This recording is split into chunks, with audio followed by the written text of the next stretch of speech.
All right, welcome to today's session of Introduction to Cybersecurity. So today we'll be discussing protective measures and technologies. In the previous class, we talked about attacks and attacks concepts, and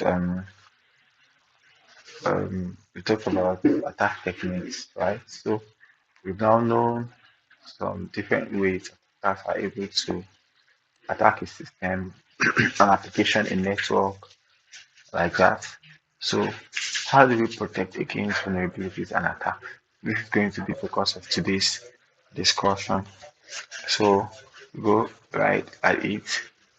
So, so core defense technologies in an organization, in any environment where there are networks, right, where computers communicate to each other, that organization is susceptible to attack in different channels.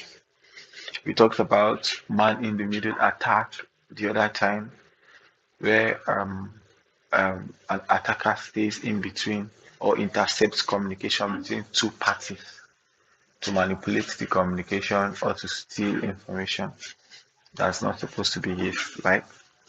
So we talked about some defensive techniques like encryption. We talked about some certain things like that. But now we'll be talking about the technologies that can be used for defense in cybersecurity. Technology in the sense that in the sense of devices, right? So devices, softwares like that. So right now we talk about the core defensive technologies. The first on our list is the first two are routers and firewalls. So what are routers and what's the firewall? So the router is basically a device that is used to control um, the traffic between networks. Mhm. So when someone in a network as it is defined at the very, very first fundamentals of computer of IT, we define network as the communication between devices. So networking is when this device is trying to communicate with this other device, or where a group of devices connected together are communicating. So we are going to discuss when we get to the networking aspect of this program. We are going to discuss that extensively. But the teaching method I'm using is one that will introduce um, a concept first, and we'll talk about it briefly. Then before we get into it, just like we are getting deeper into the cybersecurity terms we mentioned passively or on a very high level in the fundamentals of IT section. So, anyways, so a network is the communication between devices, either computers or iPads, computers to iPad, computers to computers, computers to any computing device, right? So, um, when computers are connected together, they form a network. When another group of computers are connected together, they form another network. A router is a device that allows both networks to communicate. It allows you on network A to speak to somebody on network B. So some people like to call a router a gateway device, right? So now all the data or communication between a network is called a network traffic. So a router is going to allow communication between network traffics of different networks. So how does it do this in security perspective? There's something called an access control list, which we are still going to talk about in details, and then we are going to learn how to configure them in the coming classes. But then an access control list is used to allow or deny, basically to control the people that have access in in a communication channel or between um, a network, right? So if someone is trying to communicate with this network, what permission do you have? Are you on a blacklist or a whitelist? do you have permission to communicate to um, computers on this network? So access control, tries to make that control there as a security feature. A firewall is another device that is used to monitor and control inflow and outflow of traffic. Now, I know we said something similar to routers, but a firewall is exclusively a defense mechanism for this. The primary purpose of a router is to allow communication between networks. But a firewall's primary purpose is to block network until it has is to block traffic until they are inspected and seeing that this particular traffic is authorized to communicate in the network. So when a communication is coming in, a firewall blocks it first and checks it and then allows it, authorizes it if it meets the requirements. And then when a traffic is going out from the network, the firewall also inspects and makes sure that that particular traffic is authorized. And then this is important because it also helps in data loss prevention, right? So sensitive information is not also sent out of the network. It could be an organization so that it monitors what is going out and what is coming in. So some texts can define it as a device or a software that monitors inbound and outbound traffic. So it can be in any of those way you want to put it, right? But that's basically what it is. So there are different types of firewalls. There's network layer firewall, application layer firewall, proxy firewalls, reverse proxy firewalls, NAT, and host-based firewalls. Network layer firewall is firewall that is put on the network level, right? So they are mostly the hardware kind of firewall. Remember I said firewall can be software or hardware, but they are mostly the hardware type of firewall. It can be on the network physically. Application layer firewall is basically software based firewall. Application layer firewall is typically the one you would see in your computer right now. And most operating systems come with inbuilt firewalls. And then there's proxy firewalls, the firewall that stand, in between as a relay. Works as a relay firewall. There's reverse proxy, there's network address translation, and host-based firewall. So even though they share similarities, they are different. So we are going to discuss them properly in the networking aspect of the networking section. But know what a firewall is as a defense technology. There are other defense technologies. There is IDS and IPS. IDS stands for Intrusion Detection System. So they monitor a network or a device for suspicious activity, for suspicious traffic. So it does this by identifying certain signatures of maybe say malware or certain behaviors when an intrusion is suspected, right? There are something they call indication of compromise that they look out for. And then when any of these symptoms is noticed in the device, right, it detects it and it notifies the administrators of the network or it notifies the user of the system that it's like there is about to be an intrusion or it's like there is a malware trying to come in or it's like a malware has entered or an unauthorized access has been made into the system, into the network. It just detects when there is a possible likelihood of an attacker trying to enter your system or a malware is into the system or the network. So when it identifies it, when it detects it, it notifies the network administrator, the cybersecurity officer, the analyst, whoever is responsible for that. And then they now come and check that particular alert and see if truly it is an intrusion. If it's an attack, or then they begin to perform the necessary actions to mitigate it. But an intrusion prevention system, on the other hand, as it is identifying, as it is detecting, it is also making move to block that to block that attack or that intrusion that is finding.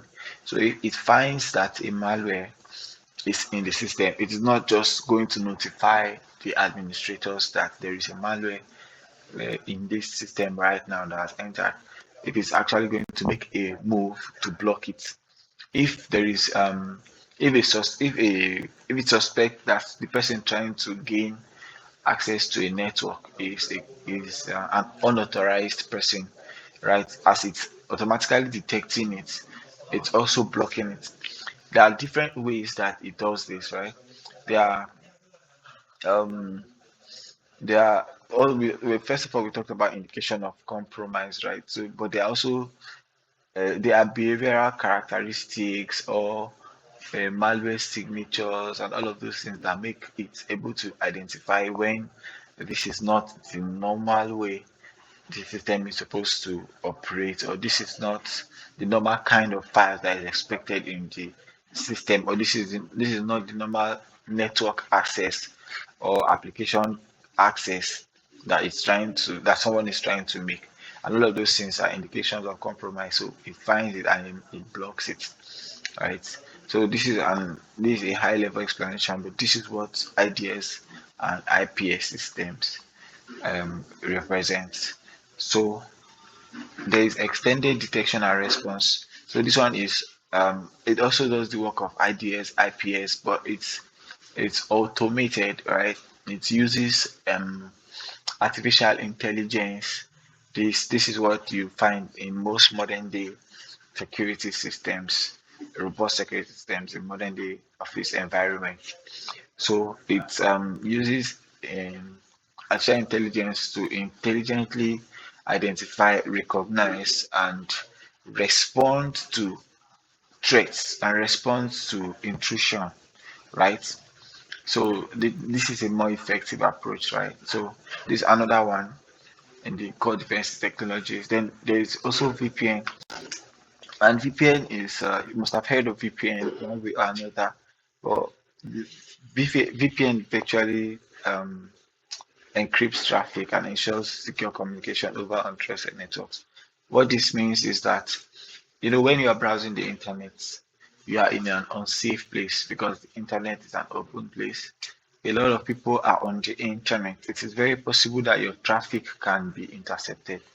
Your communication over the internet um, can be intercepted. So what do you do if you want to communicate with, let me say, your office, and then you are not in the office, but then you want to use the office network, some of the office network resources? VPN comes in handy because it allows you to connect to your office through the internet, but by creating a tunnel for your traffic. So your traffic now is encrypted. The messages you are sending from your device to your office network are encrypted. So even in that public internet, your traffic is wrapped up, is secure, and then you're able to like make conversations, make transactions, any of those things through that unsecured internet, but still communicating on your network as though you were at your office or at the organization or whichever place that you are trying to. Yes. So anytime you use a VPN, your traffic is usually considered secure. So there are other applications to this. Talk about them in the subsequent sections. But this is another defense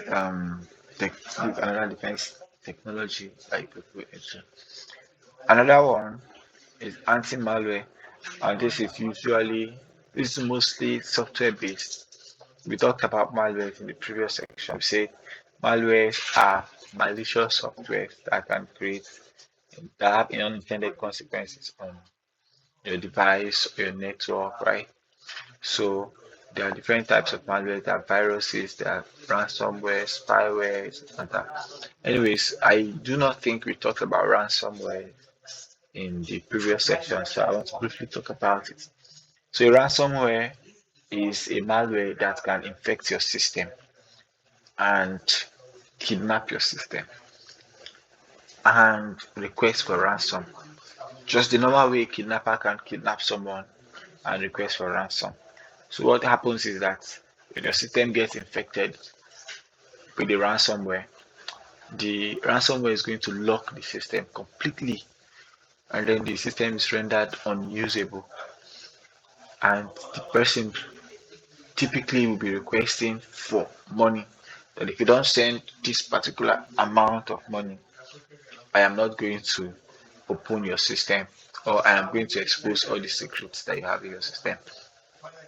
Now, this might sound light until when the system in question is, let's say, a critical system in an organization, or the system has very important or very private files that you don't want people to see. So it becomes a problem. So you have no choice than to pay the money. And sometimes, just like it is in the real world, where even though you pay ransom, there's no guarantee that the victim is going to still be released alive. That's how it is. There are situations where ransom is paid and um the attacker still refuse to release or to um unlock the PC system for the user. So that's another example of ransomware, and it's a very dangerous one. And another defense mechanism against malware is when you um, regularly update your anti-malware system, right? Your antivirus system. When I say anti-malware, I'm talking about antivirus system, but viruses are not the only malwares. So I would like to continue using anti-malware. So it's important that you update them to the most recent versions, because um, technology is evolving. That's also the same way the perpetrators of attacks. That's also the way they are evolving. They are increasing in sophistication. They are knowing better. So over time, when the anti-malware has recognized this kind of threats, the people who are developing those attacks, who are developing those malwares, are also looking for new ways to, attack systems. So they come up with new threats. And as they're coming up with new threats, the people who design anti-malware systems are also updating their softwares, updating their anti-malwares to mitigate these new threats that's coming. So it's an ever evolving, threat landscape. As far as this cybersecurity is concerned, there will be new threats every day, new systems of attacking systems, new techniques of attacking systems will keep coming up. That's the same way the security companies designing malwares are also coming up with new versions of malware and of anti-malware, antiviruses, intelligence systems, and all of those things to fight these new threats that are coming. So it's very important for you to update these systems continually, these anti-malware software, update them continually. And then another defense technology that you could see is access control servers. And in an organization, usually there might be a central system or central access management server, where from that point all the access that everybody has to that particular network in that organization is you know is controlled. So if this is your role in the organization, then this is the kind of access to this particular system that you have. If it's a bank, for example, I like using bank examples because most people can relate to it, as we all go to banks.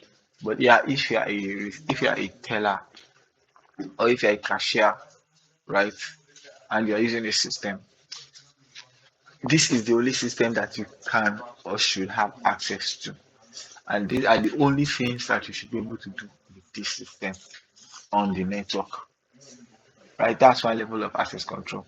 But if you are a security man, this is the system, this is the only system that you should have access to, and these are the only things that you can do with that system on the network. If you're a director is usually going to have access to more systems and more functionalities on the systems because he's a director. Ehen. And if you are the CEO of the bank, the level of access you are going to have can even be big. You can probably even have access to all the systems on the network, and you can have access to all the functionalities in the system because you are the owner of the bank. So you see that there are different levels of access control on the network, right? So there's possible is a defense technology is a defense technique that can be used is to create a server that is responsible for controlling the access for everybody. So that way now not anybody is able to do anything on the network. So an when an attacker comes into the network, the system that he enters into um, will be at the mercy of the level of access that's given to that system. Although there is a downside to this because what if the attacker attacks the system of the CEO of the bank, right? That means he has access to all the bank networks. But yeah, this is cyber security. There are controls to that. There are other techniques that are in place to to tackle these kind of problems. But we're just talking about access control servers. A server that is responsible for enforcing permissions or access to different systems and users based on the role that they play in the organization. Then there's hardware security modules. This is typically a hardware that can be um, that can be used for encryption of sensitive data within the network or in the system. Hardware security modules can be on the network physically. You typically find them on big network infrastructures. That's network of belonging to big companies, like big companies that have a robust network. Well, yeah. So that's that one thing. But I think there's a hardware security module in each computer, a minimal one that can do this. That's I think if we are using a high performance PC though.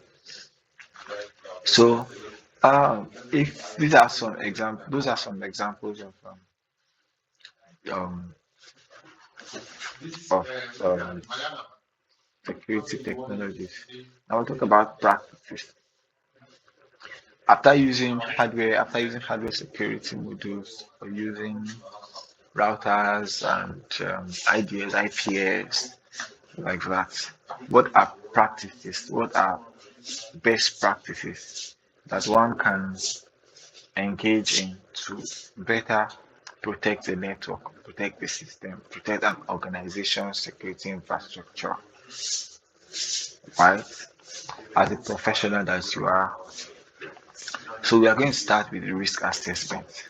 Risk assessment is identifying vulnerabilities in your network and the chances that those vulnerabilities can be exploited and the impact that the exploit of that vulnerability or those vulnerabilities can have on the business and determining whether you can actually go on in business despite that risk that you are identifying or whether you can stop the process altogether. So this is risk assessment. What are the chances that this system is going to face this particular compromise? What impact is it going to have on our organization? Can we handle it or not? If we can handle it, we can go ahead. If we are going ahead, what are the things that we are going to do, that we are supposed to do to know that when this thing happen, that we can still be in business or we can still continue our processes, right? Should we carry this risk and transfer it to another organization that should be responsible for it? That's to say, you put the security of the organization in the hands of a security company to make sure that the security company is in charge of security of your systems, or you say that when this risk comes and it happens, because what we stand to gain is higher than what we stand to lose, we can actually just risk it. And then a lot of things now, your risk appetite now comes into play. What can you handle and what can you not? So that's a very, very important thing that every organization to should look into. So if you are a cybersecurity professional in an organization, you are the one who advises. You are the one who control or who organize the organization with respect to assessment of risk, because this is your domain, this is what you know best, and you're in better position to perform, also handle this process. Then another one is to create and enforce security policies. Security policies basically outline the do's and don'ts as far as security is concerned in the organization. So what is acceptable in the organization? What is everyone what is each and everybody responsible for? Actually, security is everybody's business in an organization, right? But then there are certain do's and certain don'ts that must be put in place. So that's why we say create and enforce. How you behave in the organization with respect to security must be clearly outlined and enforced. So there, that means there is a security culture in an organization. I'm going to give an example. If this is an if we are running a bank, if maybe I'm the chief technical officer, I'm the chief cyber information system security officer, I can say in this organization, in this our organization, like um nobody comes into the office without a security pass, right? Everybody must be given a security pass, whether you are a staff or not. Or I can say everybody using every system must use a secure password. And what is a secure password? We have outlined what we have drafted what we call or curated what we call an acceptable password, which is each password must have minimum of 12 characters, must have a combination of alphabet and numbers, must have special characters like that. So if you don't have that kind of password, you'll not even be able to set up a password, and you're not able to set up an account. So every password in the organization must meet that requirement. That's a policy that we're enforcing. You see, that way now, the organization forces everybody to have strong passwords so that your password will not just be like maybe your name is John, you now say John 123. So anybody who knows your name is John, just write John and 123, and the person has entered. The person will not be able to hack the organization through you. So that's an importance of security policy. That's how security policies, help secure an organization. So you enforce the do's and don'ts as far as security is concerned within the organization, and um, so that people's carelessness, so that people's nonchalance not going to have negative or adverse effects in the organization. Then applying of patches and updates. Earlier we talked about how the threat landscape evolve very, very quickly and rapidly, and attackers are always coming up with new ways of attacking system. So in that time we talked about it in respect to anti-malware systems, anti-malware manufacturers and the producers working hard to meet up with the new threats. But that's also the same way it is with operating system and other applications. When a vulnerability is found within an application, a weakness or a flaw, as we explained the other day, is found within an application or a system, an operating system, whichever the case may be. The developers of that software will try to close that vulnerability so that hackers will not use it to attack the users of that software or organizations generally. So if Microsoft, for example, has closed vulnerabilities in Windows 10 and you have not updated your Windows 10, it means you are still susceptible to being attacked using that vulnerability. So what you do is to update your Windows 10 so that the new patch, the new update that has the vulnerability closed now will now be what will be running on your system. So when an attacker tries to exploit that vulnerability, he's unable to, right? So this is very, very important um, action or activity to take note of. Then back backups are very, very important to protect against data loss. When an attack happens, it's very important to say, especially with respect to risk assessment.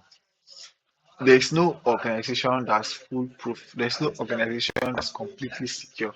There is no system that's completely secure. There's no system that cannot be hacked. It is not possible. You can only try your best to close the attack surface to you can try your best to make it more secure. But it's not there is no kind of system in this world that you see that nobody can hack. Ehen. So in case after you've put all these security measures in place, your system was still hacked. What do you do? Right? So in order to protect against this, it's very advisable that you have backups of all your important files, all important systems, so that when disaster happens, you are not losing data. And using the ransomware example, when an attacker has hijacked your computer and is saying it's not releasing your data until you pay certain amount of money. If you have backup, then you have options. If you consider that your business can continue, right, even when that system has been encrypted, you can just go on with business because you have up-to-date backup. So everything that's in that system that the attacker has hijacked is still with you. Or maybe a malware that comes into your system to crash the system or to crash the company's network server, so the whole business is down. If you have backups, up-to-date backups, the business can continue running despite that disaster that's happening at that particular time. So it's very important to have backups, right, to protect the company, to protect the business whenever disaster comes up. And some of the disaster can even be fire outbreak. There are some fire that comes and burns important credentials, important systems, and all of that. But because you have backups in another environment like that, the business is able to continue business and continue its process, right, without suffering so much business loss or data loss, as the case may be. So then we also enforce access controls. We've talked about this, right? But with respect to insider threats now, it is important uh, if access control has been enforced in all systems, such that only person with who has been assigned with a particular role is able to perform functions related to that role. So when somebody else is trying to, attack the organization from the inside, the person is unable to because he doesn't have permission to do that task. And whenever something goes wrong, they know who to hold responsible or who to hold accountable because he is the person in charge of that particular process. He is the person who have that level of access, right? So investigation can even begin from there, even if he's not the person who performed it, even if maybe the system was hacked and the the action was performed on behalf of the user. The investigation can start from there. You know that this is your system and you are the one responsible for this kind of things. How did it happen? Oh, I don't know. Maybe my system was hacked. Yeah, investigation can continue, can begin from that particular system and then begin to spread. Then there is the aspect of physical security. And physical security is very important because um, when when um, when your device is physically secure, it goes a long way. There are a lot of things that hackers cannot do until they have access to the system that they are targeting. There are a lot of things that hacker cannot do until they are given they are given internal access, like that. So when someone cannot access your system to put a flash drive inside it, a flash drive that has virus, right? The person cannot attack the system. The person cannot infect the system with the virus. Or yeah, anything like that. It's very important to keep your system physically secure. That is why organizations um, will write, if you go to some offices, they say this place is restricted to staff only. If you're not a staff, you shouldn't have access to that place. And even within staff, there are certain kinds of staff that have access to certain areas within the organizations. All these are physical security measures. So when they are closing down, when they are leaving that particular environment, the place is locked down. There are always security cameras everywhere to first of all prevent attackers from trying to access that environment. For instance, when the criminal is trying to enter and he sees that there is a CCTV camera up there watching him, it can deter him. Um, it can make him decide to change his mind. Oh, if I do this, they're going to know that I'm the one who did it. So let me just hold my chair, right? So cameras can also come as a physical security measure. And then there is also the part about security keys and locks. Then access restrictions based on if you are not, like I said earlier, if you are not a staff that has permission to visit this room or to access this infrastructure or this resource, then you should not go in. So all those are security best practices that can be put in place to secure an organization or systems. Then there are other ones with this is network monitoring. So we talked about networking being the communication between devices on the network, right? So this system communicating to this system on the network is networking. So in a typical organization, there will be many systems communicating together with each other. Mhm. If you're using tools like NetFlow, you'll be able to monitor every communication that goes on the network. So this person is talking to this person is talking to this person, everybody at all communications as they go. But when something is going out of normal, you are still able to track. For instance, when one system that is not expected to get high level of traffic begins to suddenly get very, very high level of traffic, it can be an indication of compromise. It probably can help you know that something is going wrong in this in this particular system or on this network at this particular time. So you can begin investigation right there.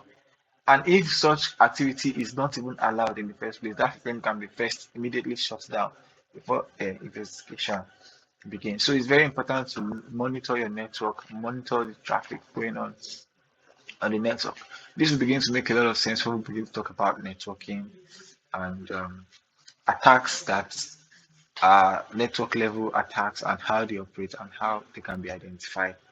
So another very important security practice is user education. We already established that security is everybody's work. It is everybody's responsibility. You cannot say because you're a security, because you're a cleaner in an office, you should not know about security. That cleaner in an office who doesn't know about security is going to be the weak point of that organization. If he or she doesn't know that his access card or her access card can be used by attackers to attack an organization or to gain unauthorized entrance to the organization, he or she can carelessly give that card to somebody. Say maybe they use social engineering on her. They say, please, I want to go into the office, but I've lost my card. You say, okay, here, take my own, just use it and enter. If that security person doesn't know, a hacker can manipulate him or her, or an attacker, a malicious attack user can manipulate them in one way or another. Or in terms of passwords, if they don't know the importance of keeping their password very private and secure, they can be the weak points. Right. So it is very important that all employees know the importance of security and the role they have to play within the organization. so that they are also able to protect themselves and their organizations from those ends. Another example is recognizing phishing emails. A phishing email is an email. We explained this in previous section, right?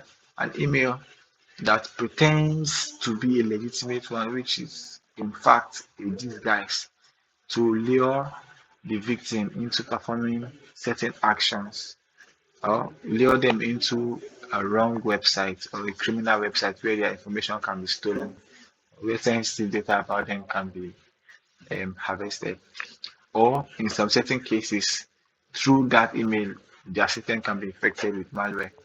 So there are different ways to identify to recognize phishing.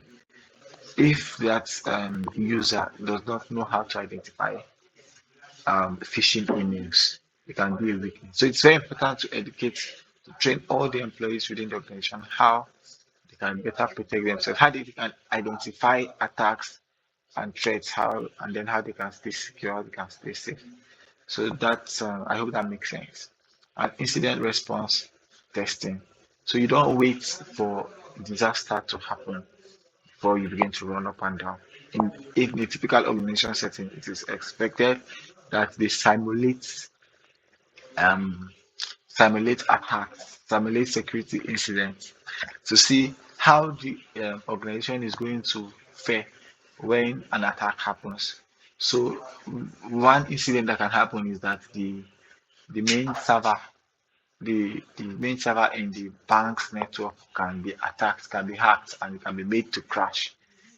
If that happens, what is going to happen to the organization? So an organization can mimic this kind of threats and begin to test their systems, the strength of their network, strength of their security. Uh, they call it security posture, right? To test how strong it is, so that when certain incident arise, they begin to know how they can fare. So if they fail that test, they begin to up their game, like they begin to make the system better, improve the security posture, so that in real life, whenever that incident that they've been testing for comes, they are going to like scale through. So it's important to regularly evaluate it. How ready are you for bad things to happen? And when they happen, how sure are you that you can handle it? Then there are endpoint security tools, network security tools. Well, just like network monitoring we talked about earlier, there are some certain there are some certain tools. We talk about malware, anti-malware, talk about firewalls and intrusion systems. They can be put at the edge of the network to monitor how people are communicating on the network, or how traffic comes in and go out of the network, so that whenever there is an indication of compromise, you can actually automatically detect and meet them there. So yeah, then social engineering attacks. How do you defend against social engineering attacks? So in training employees, as we talked earlier, is very important. When they know and are able to identify, all right, thank you. When they're able to identify threats, identify attacks, identify likelihood of threats or attack manifesting, right? So they can protect themselves and protect the employees. There have been many instances where an organization got hacked because one of the employees was careless, maybe with their password, or maybe they clicked a wrong email. An attacker sent a phishing email to them and they didn't know, and then they clicked on it. Then one example of social engineering attack is called pretexting. This is when the attacker pretends to be a legitimate person. For instance, an attacker is calling a staff and telling him that he's one of this IT staff, or he's the head of IT, or maybe he's the chief technology officer in the organization, and that because she's out of work, that maybe they are telling her that they are noticing something is going wrong in her system from the network, right? They need her password to open the system to check what is actually happening. Maybe somebody is attacking. The person will be like, hey, no, please, oh, don't, nobody should attack the organization through my system so that it will not implicate me. Or maybe just because the person calling is her boss, she just released the passwords and then not knowing that the person that called her is a hacker, right? Or is an attacker. Now the person has the password, the person can now attack the organization through her system that she gave passwords to. Or it can be like an authorization request. Maybe the hacker has done everything. He just needs also person to grant him permission into the system. He now calls and pretends to be the CEO of the organization. He might tweak his voice using those softwares that they use to change people's voice. Or he might know how to mimic someone's voice or anyway, but he sharp pretends. He can use text message or email, whichever, to pretend um to be the CEO of the organization or of the bank. And the employee release the information that he's not supposed to release. Another example is tailgating. Earlier I talked about key cards or access cards, right? The organization probably uses um, the these automatic doors, those modern doors that use cards or fingerprints, and then the attacker will just wait for somebody who have the card or whose fingerprint is already registered. So when everybody is rushing to enter, he just pretend that he's also rushing, and then when the legitimate employee has put his fingerprint and the door opens, as the employee is entering, he too just squeeze himself in without having to put his own finger or use his own card. Then we've talked about phishing. So it is very important to train employees to be able to identify the different ways, different techniques that people use to perform social engineering on them. So they know how to identify when a fake call is calling them, or what to do when somebody is calling them to pretend to be the their boss. What do they do in that kind of situation, right? Those are social engineering techniques. And it is important to enforce multi-factor authentication. That's an authentication that use different layer of security.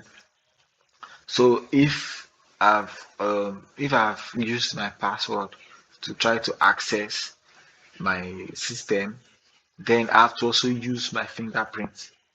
So the reason this is important is that when an attacker has been able to hack or steal your password, the attacker will not be able to steal your fingerprint because the fingerprint is your own. Or if they are able to find a way to steal your fingerprint, they have to still go through the stress of finding your password, which they don't know.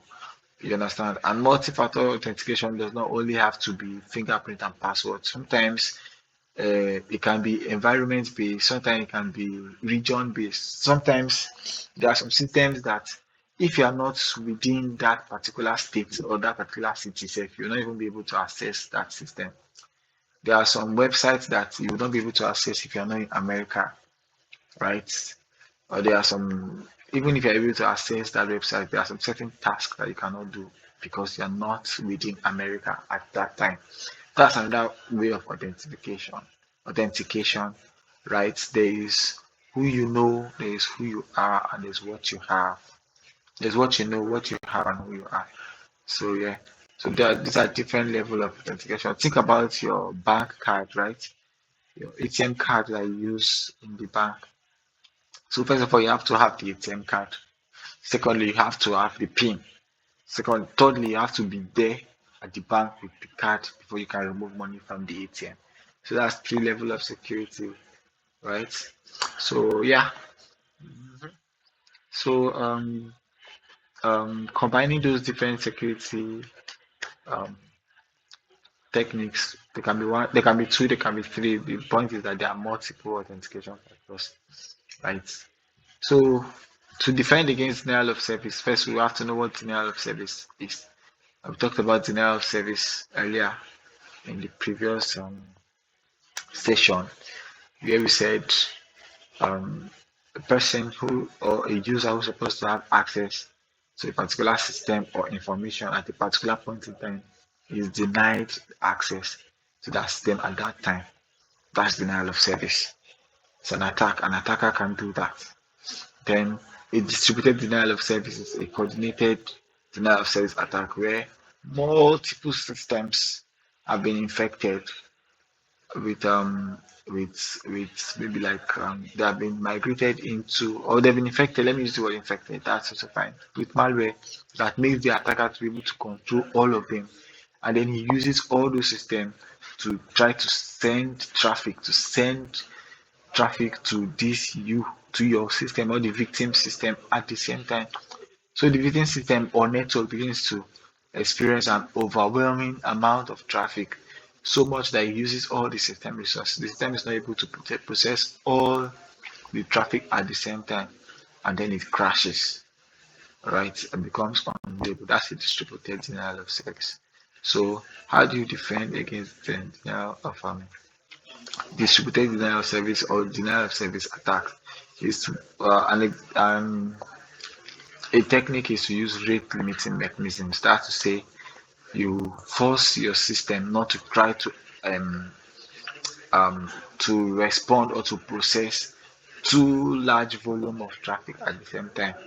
So if you want, maybe based on baselines or the typical work process in organization, you know that this particular system is not supposed to try to process maybe over 1,000 traffic at the same time. So when it's experiencing over 1,000 traffic coming in, first of all, it can like block all the other ones, right? So that the particular ones that are already in queue will finish first before it begins to allow any other one. So that way now the system is protected from distributed denial of service. So there are other DOS protection services that come with some of those security software as well that you can use. So you can also use redundant systems that are that are helpmates to each other, so that when there is large volume of traffic, the load can be shared between those other systems. So if this my system is experiencing high traffic and it's able to share the traffic into different systems that are just redundant, then that way now the attempt to disrupt the services of this my system that was the attacker's target now will be mitigated. So that makes sense, right? Then how to protect against man-in-the-middle attacks. One is to use encryption. So and certificate pinning. Anyways, encryption is when the traffic is secure, is um is converted from normal readable, understandable um, format to an unintelligible format, to a format where even when the attacker sees it, the attacker would not understand it. So if I'm communicating to someone with someone on the other end, when the communication is encrypted, even when the attacker intercepts the communication, it's not going to make any meaning out of it because it is not readable. It is only I and the um, only I and the intended receiver that will be able to access it, because we are the ones who have the encryption keys. When anything is encrypted, it has keys that are used for that encryption, and only people who have those keys can um, can actually unlock the encryption and understand the message that has been delivered or transmitted. So that's a way to protect from man in the middle attacks. Yes, he can stay in the middle, but he cannot understand what we are communicating. So he cannot change it. Another way is to attach certificates to every communication or every connection, so that the device on the other end, the recipient of the message, is sure and he knows that this is a trusted connection because of that certificate, right? So that makes sense. And defending against password attacks. Earlier we talked about how password can be attacked through brute forcing and dictionary and rainbow attacks. So if you want to protect passwords, you can first of all start with using strong password policies. When we're talking about security policies, I gave instance of how the organization can decide to create a format, a password format, an acceptable password format that forces everybody to use at least 12 characters as minimum, and all characters should be alphanumeric. That should have a mix of alphabet and number, and should have special characters like ampersand, percentage, asterisk, all of that. So that forces everybody to have strong passwords, whether they like it or not. So one person in the organization cannot be a weakling uh, when it comes to password selection. So then there's another policy that can be set in place, which is account lockout, which is to say whenever a person tries a password this particular number of times, the system should lock down. So that's the policy. They call it account lockout policy, right? So how brute forcing works, if you remember, is that the attacker tries to, tries different possible combination of passwords, different combination of passwords until a match is found. So maybe he might try 1,000 combination or 5,000 combination before he finds a match. If an account lockout policy is set in place and the system is designed to lock out after 5 wrong attempts, then that's going to make it impossible a for an hacker using brute force to access that particular system. Right? That's the importance of lockout policies. It has its own downsides in a way, but we'll talk about that in other sessions of our learning. Then we have talked about multi-factor authentication earlier. So when an attacker successfully breaks the password, another level of authentication is there for him. Maybe it's able to crack your password, but how does it crack your fingerprints or your face verification or your iris scanning, right?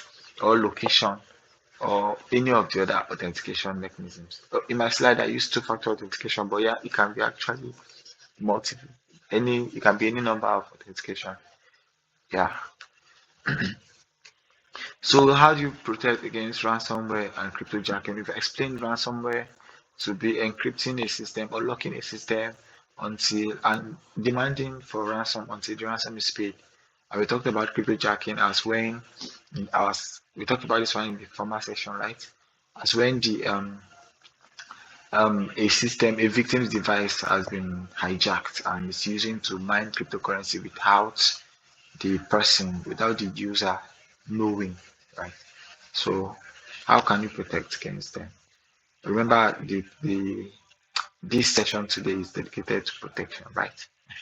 So regular backups are important. When you back up your files, when your system is hijacked, when a ransomware encrypts your system, locks you out, you can just fall back to the other system where you have backups or the other drive where your files are.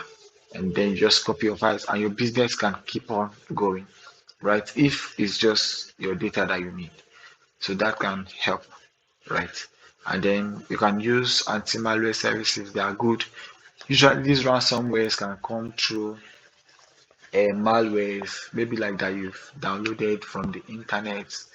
Maybe you just innocently went to download a music or a picture or a video, a movie, whatever. You didn't know that that file has been infected with a malware. That's in this case the ransomware, or maybe like any malware that allowed a script to be run on your device that made it possible for the system to be hijacked and be used for crypto mining without your consent.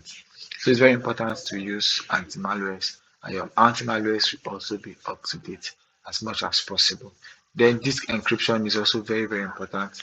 When your device is when your files on your system or the disk itself is encrypted, uh, they are not able to manipulate it to do whatever it is that they want to do, because they don't have the encryption keys to unlock it before they do their own encryption again to lock you out, right? It's like when a door is locked, you first have to open that door before you lock it with your own key, right?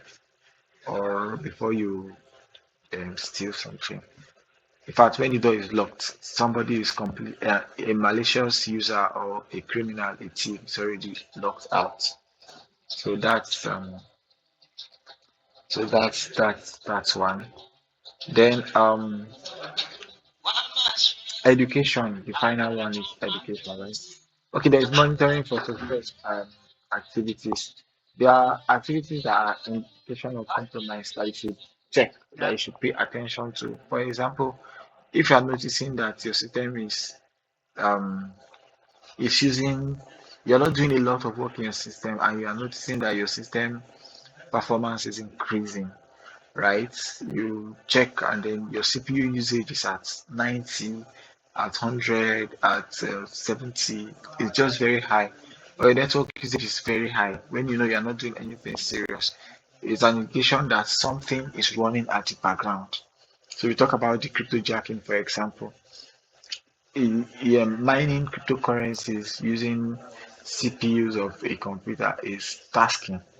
It uses a lot of system resources. And if you notice that your system resources are increasing, like the RAM usage, the CPU usage, the network usage, and everything, see that they are increasing in like inversely proportional to what you're doing. Like what you're doing does not match what you're seeing. Then you can begin to start checking very well, and maybe your system has been affected with a crypto jacking malware like that. So you should also monitor. Yeah. Then um, education is also important. When you know all these things, you are better protected from malware, from ransomwares, and all this cryptojacking and malwares that can infect your PC. And it will help you to browse safely and to browse the internet mindfully. You know that when a file is suspicious on the internet, the first thing you do is to avoid it and not to download it. And when someone sends a suspicious link, you are able to identify this link is not very, very credible. In another sessions, I'm going to show you how you identify suspicious links, how you identify links that are secure and the ones that are not, and what to do when some certain pressing situations arise, but you have your own suspicions, right? So we're going to get there. So yeah, behavioral defense against attacks in an organization. Typically, this one is for an organization mostly. But as a cybersecurity professional, you are going to work in an organization mostly. So this is important.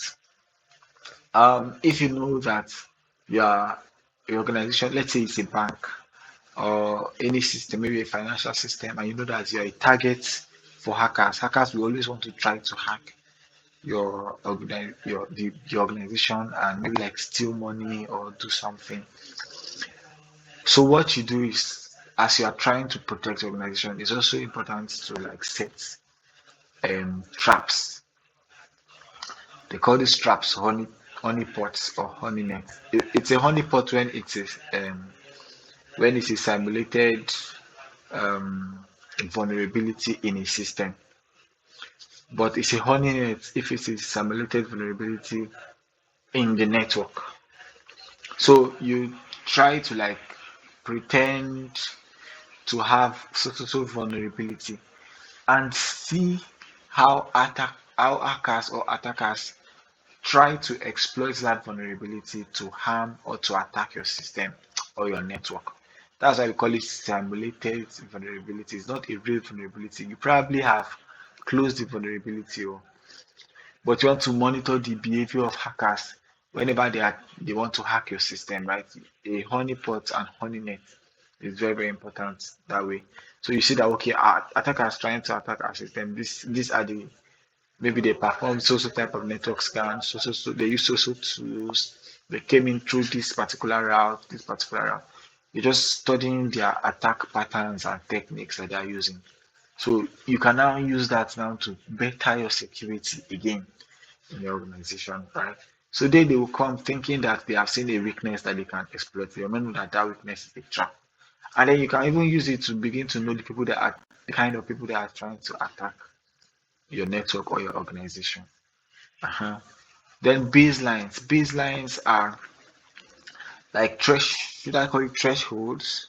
This is the um this is the what's the word I can use? What's the word I can use? Anyways, when you set baselines, you kind of like set a threshold, right? Beyond this particular level, anything beyond this level is considered anomalous, is considered an indication of compromise. It's considered unacceptable. It's something that we should look into. For instance, I said one time when I was explaining something else back there that if a system can handle 1,000 traffic at a time, like in an average, you know that this is the expected number of traffic that this system should handle, right? And then you now begin to see 10,000 traffics or 1 million traffics at the same time. You know that something is wrong. So when you set 1,000 as baseline, right, you now know whenever traffics are becoming when traffics are coming over 1,000, you now begin to like say no, this is unacceptable. So that 1,000 become your baseline. You can now begin to monitor activities anytime they they exceed 1,000 traffic. You can set triggers or alert systems that let you know that this particular system is experiencing volume of traffic above 1,000. So now your attention can now be drawn to that place to begin to monitor what exactly is happening because this behavior now is abnormal. It's not the regular pattern that that you expect. So by monitoring it actually now that your attention has been caught to it due to the baseline that has been crossed, you can um you can now begin to you can actually catch some threats before they begin to attack your system or begin to cause any kind of damage. So another one is data loss prevention systems. In fact, data loss prevention can be in terms of systems and it can also be human behavior. So yeah, but there are some applications that you can download, like the McAfee data loss prevention software or the Symantec data loss prevention software. These are software that can be used to protect an organization. When data loss is just, it can be in different forms anyways, but anything that allows an organization to lose data is data loss, and it can be data exfiltration from attackers. Data exfiltration is when an attacker is stealing data from an organization, so they can maliciously drop a malware on your system or on the organization network, and they can be copying that organization's important data from there to their own systems wherever they are without anyone knowing. That's another example of data loss. I call it data exfiltration. So with McAfee and data loss prevention system, you can identify when there is a data exfiltration in process, right? And yeah, like that. So there is access management and authorization mechanism implementation. We've been talking about this since we started. Managing the access, the level of access and authorization that each person has, depending on their roles. Who should access what department? Who should access what system? Who should have the permission to do this? And who should also have permission to do that? Based on their roles, based on their employment positions, like that. So, what about wireless? How do you protect yourself, and how do you protect your devices, and how do you browse safely on the internet when you're on a wireless network? Yeah, a home security, or um, if you're trying to secure your data, you're trying to secure your data, trying to protect yourself on the internet or your network. If you're using a wireless infrastructure for your networking, there is advisable you use WPA3. WPA is Wi-Fi protected access. WPA3 is the latest one, right? There's WPA3, there's WPA2, there's WPA, and then there's WEP. But the focus now is in WPA3. I'm going to talk about all these different versions of Wi-Fi security in the networking aspect, right, when we get there. But it's recommended that you use WPA3 for the highest level of encryption of your passwords when you're using Wi-Fi in your home.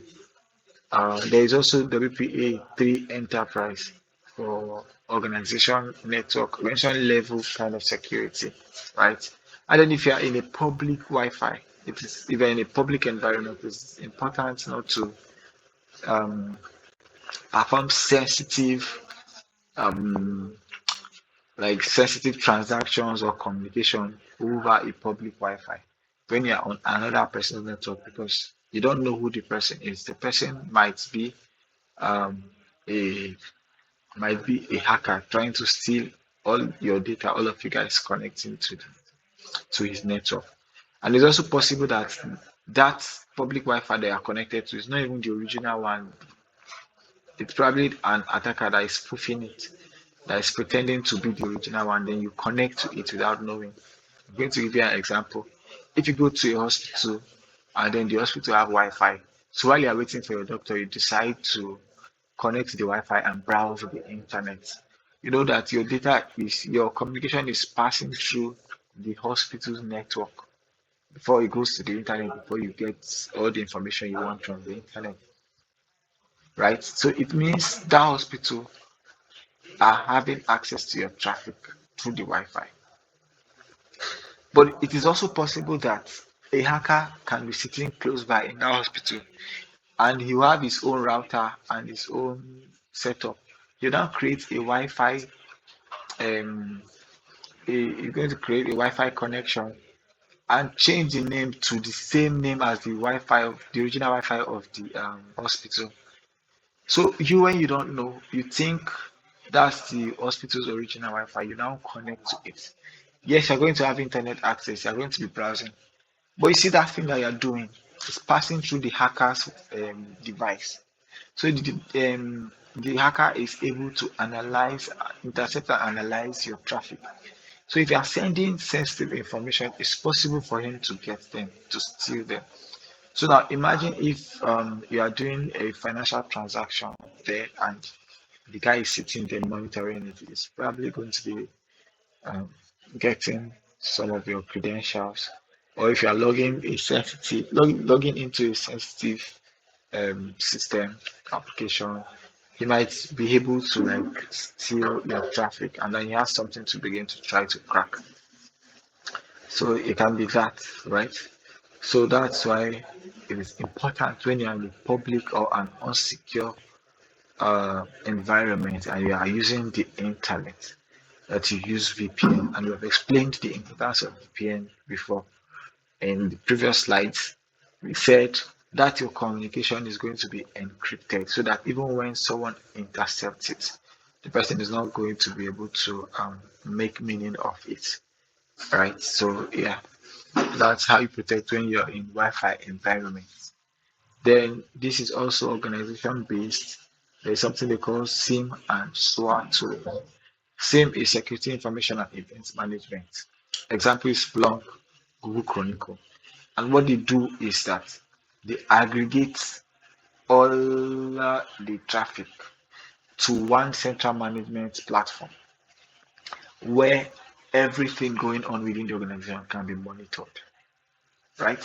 So when one person sends a message to another person in another department on the network, it is logged. When someone unlocks their system or logs in, the first time they log in the day, the time they sign out, everything they do on the network is logged and it is monitored and can be accessed from a central system.